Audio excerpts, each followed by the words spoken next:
retour sur le plateau de TV Finance. On est toujours ensemble pour ce live. Et si vous voulez tout savoir sur les devises, eh bien ça tombe bien. Vous le voyez, Philippe Lermy est là pour nous accompagner. Bonjour Philippe.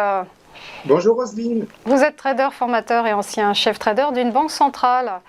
Et on va d'abord se concentrer sur ce qui va animer les marchés cette semaine, à commencer par l'inflation aux États-Unis. Un indice qui est attendu en baisse grâce à l'effet de base sur les prix de l'énergie. Oui, on a les prix à la pompe aux USA qui ont baissé de 5%. Donc l'inflation est attendue à 4,1%. Contre 4,9% le mois précédent.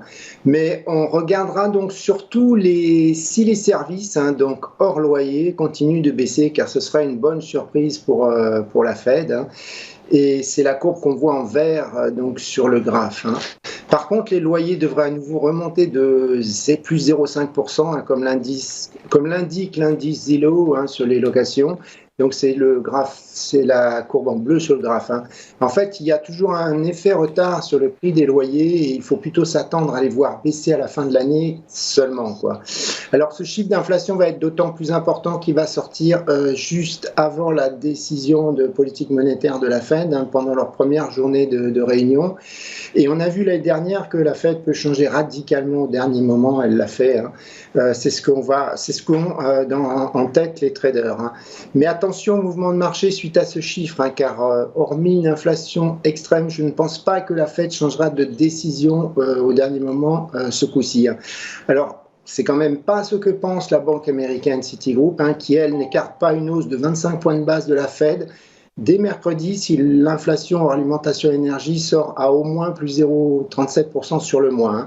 Donc ça veut dire que pour nous traders, ce chiffre va être intéressant à trader.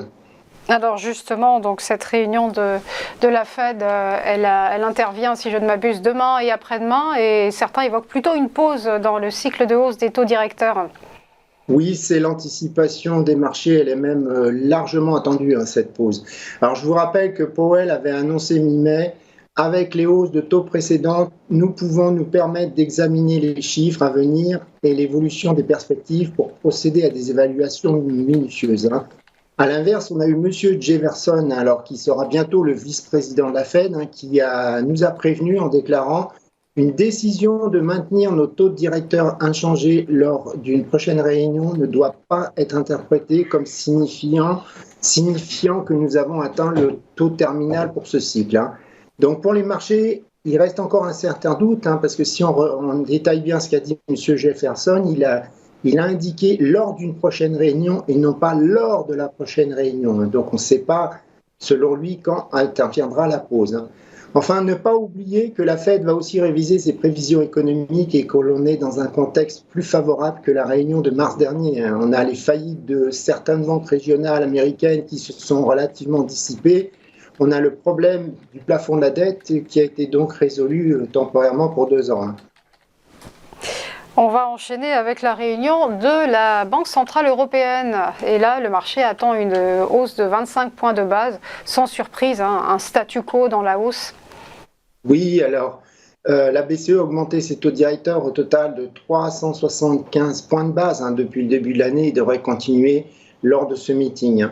Là aussi, une hausse est largement attendue, mais le marché attendra Madame Lagarde sur l'indication éventuelle d'un taux terminal parce que c'est la grosse inconnue. Il ne devrait pas y avoir de changement avec le quantitative tightening. La fin des réinvestissements du QE devrait être annoncée, mais par contre, pas de changement dans le plan de pandémie qui en réalité sert maintenant à la BCE d'outil anti-fragmentation des spreads périphériques. Alors, on constate sur le graphe qu'après systématiquement s'être trompé donc lors de la hausse de l'inflation, le staff technique de la BCE ne s'est pas trompé pour le ralentissement en mars dernier. Donc on voit sur le graphe les prévisions du staff technique qui sont en bleu et l'inflation qui est en vert, et on voit que ça suit pour l'instant. Alors, il ne faut pas oublier non plus que Madame Lagarde devrait rappeler que les risques inflationnistes restent significativement orientés à la hausse, notamment avec les pressions salariales en Allemagne. Par conséquent, donc, le marché anticipe encore une hausse des taux directeurs après celle de jeudi. Encore une autre après celle qui devrait arriver jeudi.